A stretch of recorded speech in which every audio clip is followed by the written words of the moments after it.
हम बात करेंगे कि अगर हमारे पास रिंग्स है या polynomial rings of one variable, polynomial rings of two variables, इसमें अक्सर पूछे जाने वाले क्वेश्चंस ये होती है कि क्या ये फील्ड बनाएगा या Euclidean domain, principal integral domain, unique factorisation domain, integral domain या कम्यूटेटिव रिंग ऑफ यूनिटी होगा। इस तरीके की बहुत सारे क्वेश्चन हमसे अक्सर पूछे जाते हैं। तो आज की क्लास में हम इस पर चर्चा करने वाले हैं।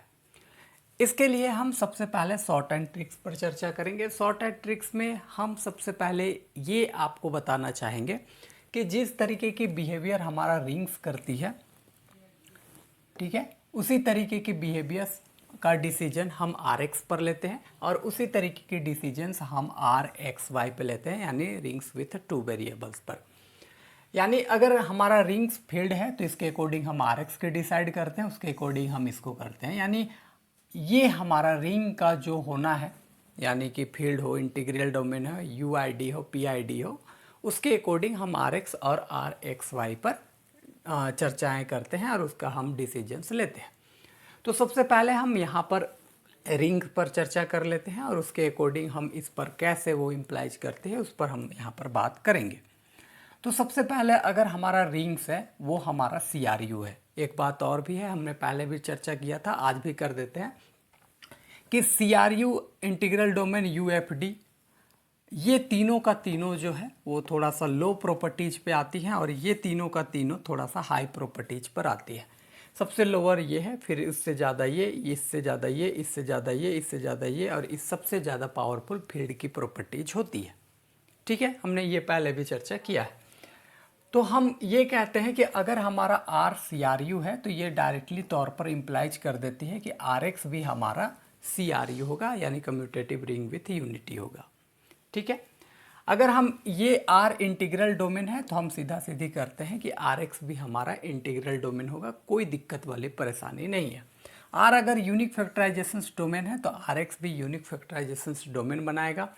लेकिन आर अगर पी आई डी है तो आर एक्स का पी आई डी होना कोई ज़रूरी नहीं है, वो हो भी सकता है और नहीं भी, तो हम यहाँ मे और मे नोट यहाँ पर मेंशंस करते हैं। ठीक है, अगर हमारा आर यूक्लिडियन डोमेन है यानी ईडी है तो यहाँ भी ये केस आती है कि यहाँ पर मे और मे नोट का पॉसिबिलिटी आती है, यानी हो भी सकता है और नहीं भी। लेकिन अगर आर हमारा फील्ड है तो आर एक्स कभी भी फील्ड नहीं बनाएगा, तो हम यहाँ नोट मेंशंस करते हैं। यहाँ होने की जीरो पॉसिबिलिटी है, कभी होगा ही नहीं, बट इन दोनों केस में होने की पॉसिबिलिटी हो सकती है। अब यहाँ पर आगे अगर हम बात करेंगे आर एक्स से आर एक्स वाई में, यानी डबल वेरिएबल्स में, तो यहाँ देखो अगर आर सी आर यू है तो बेसिकली तौर पर ये भी हमारा सी आर यू बनाएगा, कोई परेशानी वाली बात नहीं है। आर अगर Euclidean domain, sorry integral domain है तो बेसिकली आर एक्स वाई भी इंटीग्रल डोमेन बनाएगा। यू एफ डी है तो भाई साहब आर एक्स वाई भी हमारे पास यू एफ डी बनाएगा, कोई परेशानी वाली बातें नहीं है।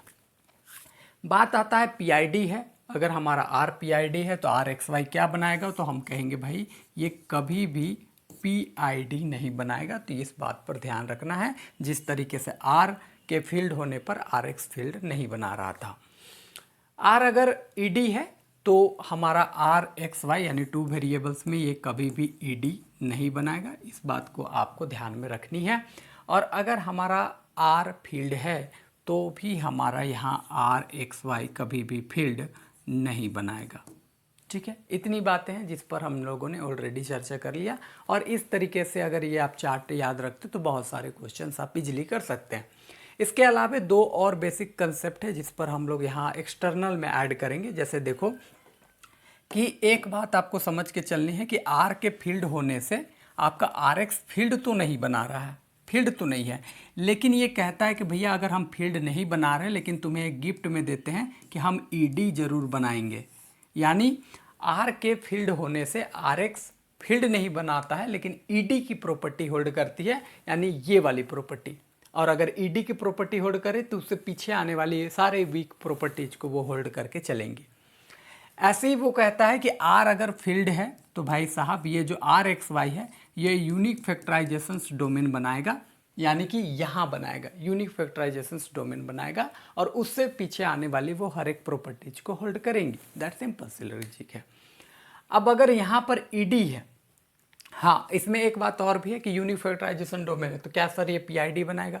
नहीं बनाएगा, क्योंकि ये हो रहा है तो भाई अगर यूनिक फैक्टराइजेशन डोमेन है तो उससे आगे की प्रॉपर्टी होल्ड करना कोई ज़रूरी नहीं, क्योंकि ये स्ट्रॉन्गेस्ट प्रॉपर्टी है। उसके पीछे की कर सकती हैं क्योंकि वो वीक प्रॉपर्टी में आती है। एक बात और, आर अगर ईडी है तो ये ईडी तो नहीं बनाया था आर एक्स, लेकिन ये कहता है कि भाई हम अगर नहीं बना रहे तो कम से कम यूनिक फैक्टराइजेशन डोमेन की प्रॉपर्टी तुम्हारे पास दे सकते हैं, कोई दिक्कत परेशानी वाली बात नहीं है।